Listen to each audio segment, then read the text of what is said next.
Hello students, मैं doctor CP Mahindra, associate professor, government PG college Dausa. आज आपको मैं जल अवशोषण पढ़ाऊँगा। अब तक अपन ने वाटर रिलेशन के बारे में पढ़ा था। आज हम लोग शुरू करते हैं वाटर एब्जॉर्प्शन,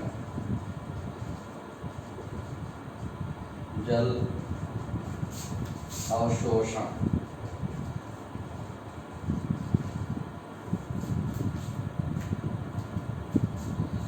तो आपको पता है कि किसी भी जीव के लिए पानी कितना इम्पोर्टेंट है, वाइटल सॉल्वेंट है। तो प्लांट जो वाटर लेते हैं, किसी भी प्लांट बॉडी में, आपको पहले भी बताया था कि 90% तक वाटर होता है। उसका बायोमास का यदि हम स्टडी कर रहे हैं तो वो प्लांट वाटर 90% तक होता है। बाकी अदर कंटेंट्स होते हैं जिसमें इनऑर्गेनिक ऑर्गेनिक कंपाउंड्स आ जाते हैं। जो प्लांट, आपको पता है कि जाइलम, फ्लोएम और दूसरे टिश्यूज़ के टाइप्स, सारा टिश्यू से मिलकर के प्लांट बनता है। तो मेरा कहने का आशय है कि वुडी प्लांट जो होते हैं, जिनमें जाइलम की मात्रा ज़्यादा होती है और कंपैरेटिवली दूसरे एलिमेंट्स फ्लोएम वगैरह कम होता है, तो ऐसे प्लांट जो वुडी होते हैं उनमें 50% तक वाटर होता है। जबकि हर्बेसियस प्लांट होते हैं, हर्ब्स या क्लाइंबर या फिर एफिमेरल्स जो होते हैं, वार्षिक पौधे होते हैं, उनमें पानी की मात्रा ज़्यादा होती है। वुडी में 50% तक होती है, जबकि इनमें 90% तक पानी होता है। अब पानी की जो उपलब्धता है धरती में, सॉइल में, वो आप लोग को जानकारी में होना चाहिए।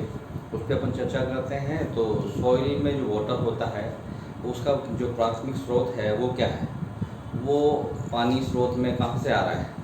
पानी एक्चुअल में वर्षा से आ रहा है, और वर्षा का पानी धरती पे गिरता है, और गिर करके अधिकतम पानी धरती पे गिरने के बाद बह करके झील में, नदी में, समुद्र में, अंततः समुद्र में चला जाता है।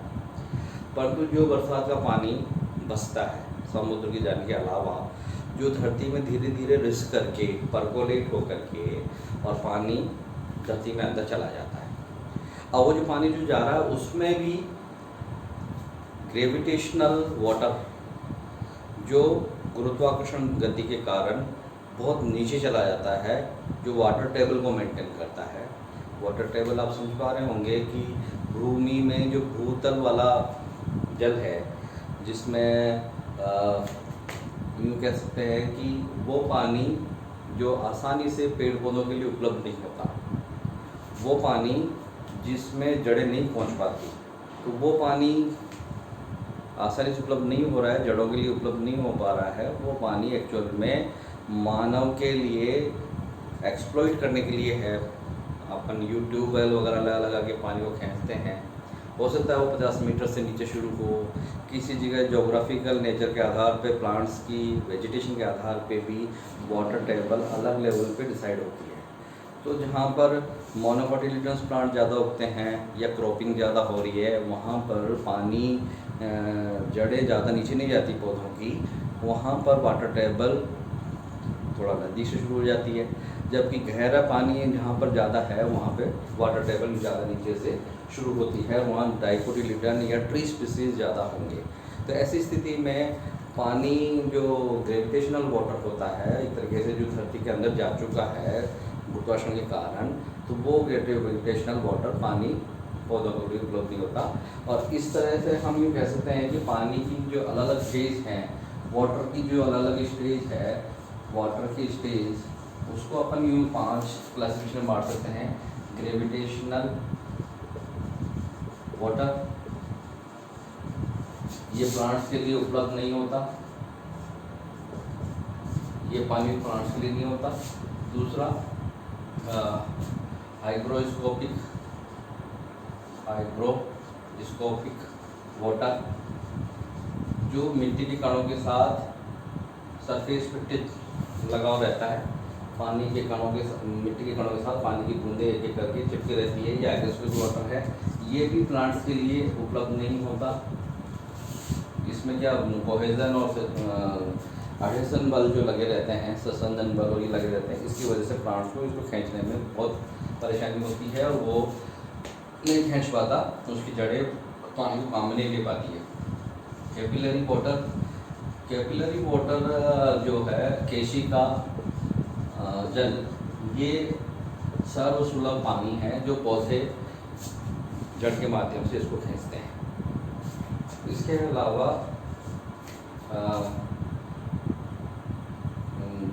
अलग पानी का प्रकार होता है जो भी उपलब्ध नहीं होता। एक तो वाटर वेपर सोइल के पार्टिकल्स के अंदर जो जगह होती है वहाँ पर टेम्परेचर बढ़ने की वजह से, सोइल का टेम्परेचर या गर्मी के दिनों में टेम्परेचर बढ़ता है तो सोइल के अंदर जो पार्टिकल्स के मध्य जितना भी पानी उपलब्ध है वो पानी गर्म होकर के और वाष्प बना लेता है और वो वाष्प वाला पानी पौधों के लिए उपलब्ध नहीं हो पाता है। ऐसे ही पांचवा है chemically bound water. Chemically bound water जो रासायनिक बंध के द्वारा बंधा रहता है वो पानी धरती में उपलब्ध होता है मिट्टी के साथ। जो कई तरह के केमिकल्स जो उपलब्ध होते हैं अंदर धरती में, ऑर्गेनिक मॉलिक्यूल्स या इनऑर्गेनिक मॉलिक्यूल्स, उनके साथ जहाँ पे मिट्टी के कणों के साथ वो पानी उपलब्ध होता है, वो पानी भी पौधों के लिए काम लायक नहीं होता, वो उपयोगी नहीं होता, नहीं ले पाते। इस तरह से हम कह सकते हैं केवल ये कैपिलरी वाटर ऐसा वाटर है जो जड़ों के लिए सर्वसुलभ होता है। वो पानी मिट्टी के अंदर से कणों के बीच में जहाँ रहता है वो कैपिलरी वाटर, वो वाटर पौधों के काम आता है। ये जो स्थान है इसमें कैपिलरीज बन जाती हैं और पानी उस कैपिलरीज के थ्रू चढ़ता है। तो ये एक पानी की जो अलग अलग स्टेज होती हैं वो होती हैं। और पानी जो उपलब्ध है उसमें वाटर के लिए कैपेसिटी टर्म आती है, फील्ड कैपेसिटी या यूँ कह दीजिए वाटर रिटेनिंग कैपेसिटी। ये पानी है जो क्षमता के बारे में बात करता है कि किसी पौधे में पानी की उपलब्धता धरती में कैसी है, क्या है, वो डिपेंड करती है सोइल पर। अब सोइल कितने प्रकार की हो सकती है, सैंडी सोइल होती है, कई प्रकार होते हैं इसके, सैंड का या सोइल का अपन चैप्टर पढ़ते हैं तो अलग तरीके के बहुत सारे क्लासिफिकेशन हैं और उसके आधार पे हम सोइल की पोरोसिटी देखते हैं कि उसमें बीच बीच में मिट्टी के कणों की पैकिंग कैसी है, उसके आधार पे उसमें पोरस छिद्र अवस्था कितनी उपलब्ध है। तो सैंड सोइल होती है जिसमें पोरस ज़्यादा होता है, यानी कि रेगिस्तान में आप देखेंगे तो सैंड सोइल होता है, उसमें पानी रुकता नहीं है because of porosity, maximum porosity इसमें मिलती है। ऐसे ही बहुत सारी सॉइल्स हैं, सैंडी सॉइल है ना, और लोआमी दोमट सॉइल होती है, सिल्ट होती है, क्ले सॉइल होती है। तो ये जो सॉइल होती हैं इनमें पोरस के आधार पर अलग अलग क्वालिटीज़ होती हैं। तो सबसे कम सॉइल पानी को रोक पाती है वो है 5% तक सॉइल, सैंडी सॉइल रोक पाती है, और मैक्सिमम 45% तक क्ले सॉइल होती है, जो चिकनी मिट्टी होती है, काली मिट्टी होती है। चिकनी मिट्टी होना, लाल रंग की मिट्टी भी चिकनी हो सकती है और काले रंग की तो चिकनी होती है। उसमें जो पोर्स हैं, छिद्र हैं, बहुत बारीक पार्टिकल्स होते हैं और चिपके हुए रहते हैं, छिद्र बहुत कम होते हैं, बहुत बारीक वाले छिद्र होते हैं, पोरस होते हैं। तो ऐसी स्थिति में वो सॉइल है जो उसको 45% तक पानी को रोक पाती है, बाकी पानी नीचे चला जाता है रिस के। तो ये जो 45% पानी उपलब्ध है सॉइल के अंदर, ये कैपिलरी सिस्टम के द्वारा जड़ों को उपलब्ध होता है। तो ये फील्ड कैपेसिटी कहलाती है। यदि हम यूँ माने कि बरसात के दिनों में बारिश हो गई है खूब और ऑलरेडी क्ले सॉइल है और वहाँ पे जितना पानी उसको लेना था ले चुकी, अब उसके बाद में और पानी आ गया बरसात आती रही, बाढ़ की स्थिति हो गई, पानी आ गया, तो पानी अंदर नहीं जा रहा। इसका मतलब ये सॉइल अब सैचुरेट हो चुकी है, इसको और पानी की कैपेसिटी नहीं है कि वो उसको रोक पाए। और अंदर धरती में तो जैसे जैसे जाएगा रिसर्च के वो भीतर ही जाएगा, उसमें समय लगेगा जो लगेगा, परंतु हम इसको यूँ माने कि और पानी की फील्ड कैपेसिटी वो नहीं रही है, पानी और नहीं ले पाएगा वो। और नहीं ले पाने का साथ साथ उस एरिया में जो वेजिटेशन है वो भी लॉकिंग के कारण पानी को एब्जॉर्ब नहीं कर पाती है, वाटर लॉकिंग हो जाती है, यानी कि पानी बहुत ज़्यादा भर गया और फुट 2 फुट तक पानी भरा हुआ है, नीचे सॉइल के अंदर भी नहीं जा पा रहा। तो ऐसी स्थिति में टेम्परेचर भी बाहर का वातावरण का कम हो जाता है और पानी जहाँ पर होगा तो प्लांट्स भी उस पानी को एब्जॉर्ब नहीं कर पा रही। टेम्परेचर नहीं है तो ट्रांसपिरेशन नहीं हो रहा, वाष्पोत्सर्जन नहीं हो रहा, वाष्पोत्सर्जन नहीं हो रहा, पानी की डिमांड नहीं हो रही है, इसलिए पानी जड़ों से ऊपर नहीं पहुँच रहा है।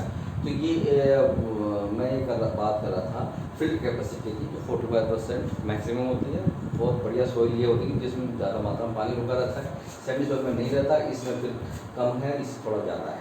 तो इस तरह से पानी की फील्ड कैपेसिटी डिसाइड होती है। अब एक टर्म आती है विल्टिंग।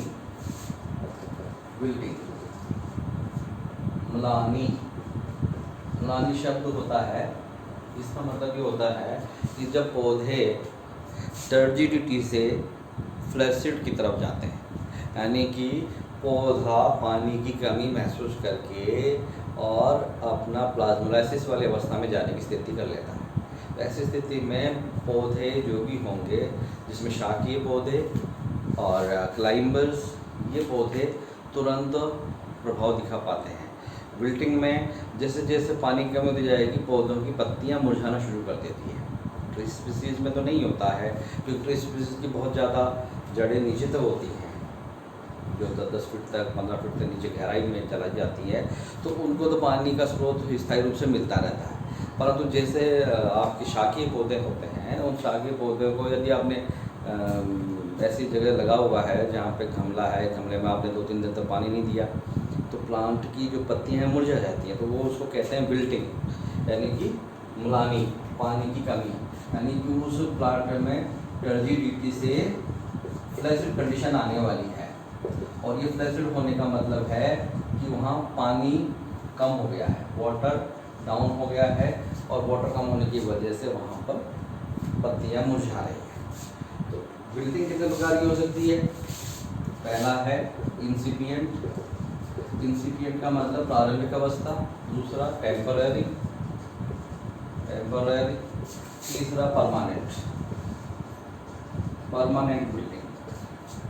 ये तीनों विल्टिंग हो सकती है। शुरुआत में जैसे थोड़ा सा पानी की कमी हुई, टेम्परेचर ज़्यादा हो गया दिन में, और 10-11 बजे के बाद 12 बजे के बाद टेम्परेचर ज़्यादा होने की वजह से शाकीय पौधों में पानी की कमी हो गई। जिस सोर्स से वो पानी ले रहे थे, गमले में है या मिट्टी में है, उस मिट्टी के आसपास ड्राइनेस आ गई है। तो ऐसी स्थिति में प्रारंभिक अवस्था में कोशिकाएं अपना शो करना शुरू कर देती है और पत्तियां थोड़ा थोड़ा मुरझाने लग जाती है। तो ये प्रारंभिक अवस्था वाली विल्टिंग हो जाती है। टेम्पररी विल्टिंग में इससे ज़्यादा स्थिति खराब हो जाती है। दिन में दोपहर में 12 से 2 बजे के बीच भयंकर गर्मी पड़ी और उस वक्त पानी इतना ज़्यादा कम हो गया या पानी की मात्रा कम मिल रही है, तो टेम्परेरी विल्टिंग होने से पत्तियां बिल्कुल मुरझा जाती हैं। और आपको पता लगा कि पानी की कमी से मुरझा गया और आपने तुरंत पानी दिया, वापस वो टर्जिडिटी पे आ गई, तो रिगेन हो गया। तो ऐसी स्थिति को कहते हैं टेम्परेरी अवस्था, जिसमें पानी वापस डालने पर वो पत्तियां वापस टर्जिडिटी को कन्वर्ट कर लेती हैं फ्लैसिड से, यानी स्फीति वापस आ जाती है और कोशिकाओं में पानी आने से वो वापस सामान्य अवस्था में आ जाती हैं। परमानेंट विल्टिंग जब होगी, स्थायी विल्टिंग जब होगी, यानी कि म्लानी जब पूरा होगा, तो ऐसी स्थिति में वो पत्तियां मरेंगी या उसका एरियल पार्ट है प्लांट का गेट डाई, वो मर सकता है। ऐसी स्थिति में पानी से वो जूझ रहा होता है, टेम्परेचर बहुत हाई हो गया, पानी की बहुत मात्रा कम हो गई है, धरती में पानी नहीं मिल रहा है या और कहीं स्रोत से पानी उपलब्ध नहीं हो पा रहा है। तो ऐसी स्थिति में जितना भी ज़मीन के बाहर वाला हिस्सा है, तना है, उसकी ब्रांचेज हैं, उसकी लीव्स पार्ट हैं, तो सबसे पहले लीव पार्ट मुरझा करके सूख जाती हैं, बिल्कुल प्लाज्मोलाइसिस हो जाता है,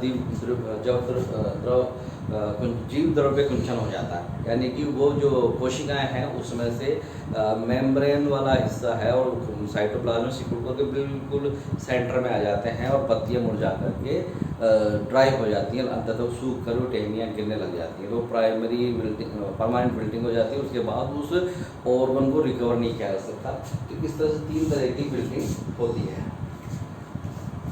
अब अपन बात करते हैं वाटर एब्जॉर्प्शन सिस्टम। वाटर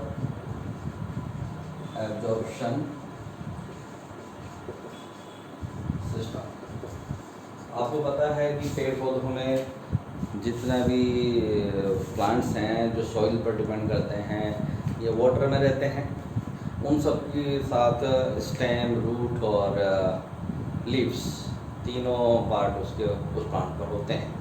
तो लीफ को पानी की सप्लाई पहुंचानी है नीचे से जड़ से, तो जड़ में जो क्वालिटीज़ होती हैं रूट के अंदर, वो ये साबित करता है कि उसको कितना पानी कितनी क्षमता में जो पहुंचा पा रहा है। तो आप देखिए, ये जो रूट होती है, ये पार्ट सबसे नीचे टिप जिसका रूट का अपेक्स बोल सकते हैं, वो पार्ट अपन देख रहे हैं। इसमें सबसे लास्ट में तो रूट कैप होता है, रूट कैप, और फिर यहाँ से यहाँ तक छुपा हुआ भाग होता है, ये कुछ मिलीमीटर का होता है, 1 मिलीमीटर, और इसके बाद कुछ और मिलीमीटर का 1.5 मिलीमीटर तक का जो पार्ट होता है, दैट इज मेरिस्टेमेटिक टिश्यू, युग्मोत्तकी होता है, मेरिस्टेमेटिक जोन। और यहाँ से यहाँ तक ये सेल इलोंगेशन जोन होता है, इलोंगेशन जोन। और इसके ऊपर वाले हिस्से में यहाँ पे जो ये आपको पता है कि रूट होती है, रूट की सबसे बाहर की डर्मिस होती है, जिसको स्टेम में तो एपिडर्मिस बोलते हैं, परंतु जड़ के तंत्र में हम जड़ के लिए वो एपिब्लेमा बोलते हैं। इसकी जो आउटर मोस्ट लेयर है ये एपिब्लेमा है, एपिब्लेमा। इस एपिब्लेमा से रूट हेयर्स निकलते हैं, और रूट हेयर्स जो निकल रहे हैं वो पानी एब्जॉर्ब करने के लिए आवश्यक स्रोत होते हैं। इनके अलावा डायरेक्ट रूट पानी नहीं खींच पाती कि यहाँ से पानी खींच ले, ऐसा नहीं है। इसमें से रूट का जो रूट हेयर्स होते हैं, मूल रोम होते हैं, ये यूनिसेलुलर होते हैं, मल्टीसेलुलर भी हो सकते हैं, परंतु इनमें पानी खींचने का या पानी लेने का कैपेसिटी नहीं होती है, और बाकी टिश्यू में तो ग्रोथ के लिए होते हैं। और इसके ऊपर फिर जो हिस्सा होता है वो मैच्योरेशन जोन कहलाता है, मैच्योरेशन जोन, मैच्योरेशन जोन। इस जोन में परमानेंट टिश्यू होता है जिसका फंक्शन खाली रूट की लंबाई या उसकी ग्रोथ को बनाए रखने के लिए होता है। ये सेल इलोंगेशन करके रूट आगे वृद्धि करती है, जहाँ जहाँ से जैसे ये वीडियोटिक टिश्यू है, ये कोशिका बनाता रहता है, पीछे में शिफ्ट करता रहता है। तो यहाँ पर ये कोशिकाएं जो इलोंगेट करके लंबाई बढ़ा करके, टर्जिडिटी के द्वारा लंबाई बढ़ा करके और जड़ की लंबाई बढ़ाती जाती है। ये जो हिस्सा है ये एक्रोपिटल सिस्टम से रूट हेयर्स को लगाता है, उत्पन्न करता है, यानी कि सबसे पहले पुराने पीछे हिस्से में मैच्योर होंगे और आगे के हिस्से में सबसे यंग वाले रूट हेयर्स होंगे। तो जैसे जैसे इसकी ग्रोथ आगे तो बढ़ती जाती है, पीछे के रूट हेयर मरते जाते हैं, आगे के रूट मैच्योर होते जाते हैं, फिर उससे आगे वाले नए रूट हेयर्स निकल आते हैं। तो इस तरह से एक्रोपिटल सिस्टम के द्वारा रूट हेयर्स का डेवलपमेंट होता रहता है, और ये रूट हेयर्स वाटर के द्वारा सॉइल कणों के बीच में लगे रहते हैं और पहुंचते हैं, और वहाँ से ये पानी को खींचते रहते हैं। इस सिस्टम में आपको एक डायग्राम से और मैं समझाना चाहूँगा। ये डायग्राम टीएस के द्वारा मैं समझाता हूँ आपको। ये स्टीलर सिस्टम होता है, इसमें ये फ्लोएम और ये जाइलम।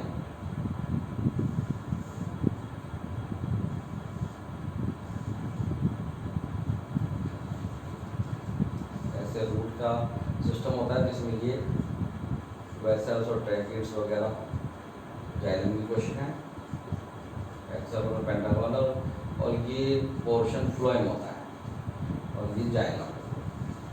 रूट यहाँ से यहाँ तक आपको पेरिसाइकिल मिलेगी, पेरिसाइकिल, फिर पेरिसाइकिल के बाद में एंडोडर्मिस, एंडोडर्मिस के बाहर तक यहाँ कोर्टेक्स रीजन होता है। आपने जो प्राइमरी स्ट्रक्चर पढ़ी है सीनियर में, उसमें पता लगता है ये एपिप्लेमा है, और एपिप्लेमा की जो लॉन्ग सेल्स होती हैं, उन लॉन्ग सेल से हेयर्स निकलते हैं, रूट हेयर्स निकलते हैं। तो यहाँ से अब ये सॉइल के संपर्क में है, ये सॉइल पार्टिकल है, राइट। ये सॉइल पार्टिकल के संपर्क में रूट हेयर्स हैं, यहाँ से ये पानी ले रहे हैं, और पानी लेकर के इस रास्ते से कॉर्टिकल सेल्स होती हैं बीच में, यहाँ से पानी निकलता हुआ यहाँ पहुँचता है, एंडोडर्मिस में पहुँचता है।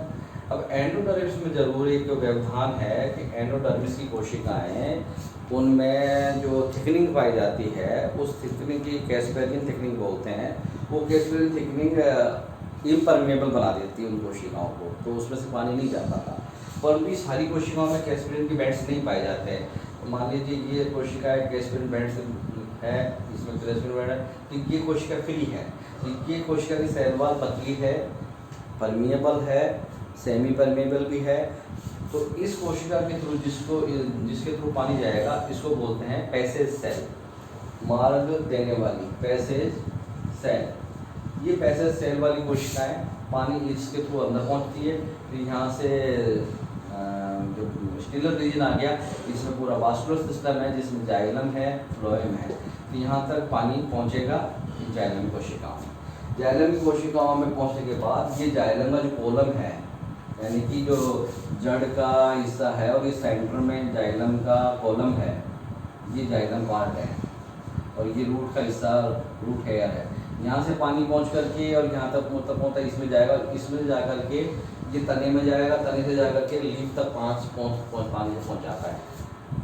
तो दैट मीन्स जाइलम का जो कॉलम वाला हिस्सा है, उस तक पानी पहुंचेगा, और वो सीधा फिर कॉलम, ट्रैकिट्स और वेसल्स के द्वारा आपको पानी को रूट्स तक पहुंचाता है। तो वेसल्स की जो जाइलम की कोशिकाएं बनी होती हैं, वो आपने पढ़ रखा है डिटेल में। डेड सेल्स होती हैं, जाइलम की बनी होती हैं, इनमें लिग्निन का डिफ्यूजन होता है, सुगरिन का हो सकता है, और ये कोशिकाएं मृत प्राय होती हैं, मृत ही होती हैं बिल्कुल। और इन कोशिकाओं में, जाइलम कोशिकाओं से जो पानी को ऊपर पहुँचने का सिस्टम है, वो फिर आगे की थ्योरी में मैं पढ़ाऊँगा आपको। DPD, diffusion pressure deficit, osmotic pressure और सॉल्यूट कंसंट्रेशन, इन सब का द्वारा प्रभावित होती हैं, और पानी उस पंप के द्वारा तक पहुंचता है। और ट्रांसपिरेशन भी एक इम्पोर्टेंट रोल करता है कि वो पानी को कैसे अब्जॉर्ब कराएगा, किस स्पीड से कराएगा।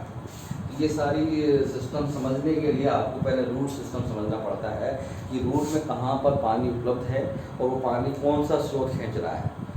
Root hair, epiblema, cortical cells, endodermis में पैसेज सेल के बाद में स्टिलर रीजन में जाइलम में पहुंचती है, और ये जाइलम की वेसल्स है जो पानी को ऊपर तक पहुंचाती है। वेसल्स आपने पढ़ा है सबने, जिसमें कुछ सेंटीमीटर से लेकर के कुछ मिलीमीटर से लेकर के कई मीटर तक लंबी हो सकती हैं। एक एग्जांपल मैं बताना चाहूँगा, फ्रैक्सिनस अमेरिकाना, फ्रैक्सिनस अमेरिकाना, ये प्लांट साउथ अमेरिका में मिलता है, और ये प्लांट की खास बात ये है कि 18 से 20 मीटर लंबा होता है ऊंचाई में, और इसमें सभी वेसल तो नहीं, पर अधिकतर वेसल्स जो मिलती हैं वो उतनी हाइट की भी मिलती हैं जितना प्लांट की हाइट होती है। दैट मीन्स 18 से 20 मीटर की हाइट वाली भी वेसल्स प्लांट्स में होती हैं, जिसका बेस्ट एग्जाम्पल है फ्रैक्सिनस अमेरिका। तो ये वेसल्स है जो पानी को ऊपर तक पहुंचाने में जो मदद कर रही हैं। ये एक तरीके से पूरा वाटर सिस्टम, रूट सिस्टम का हिस्सा है, और रूट में से पानी को ऊपर पहुंचाती है।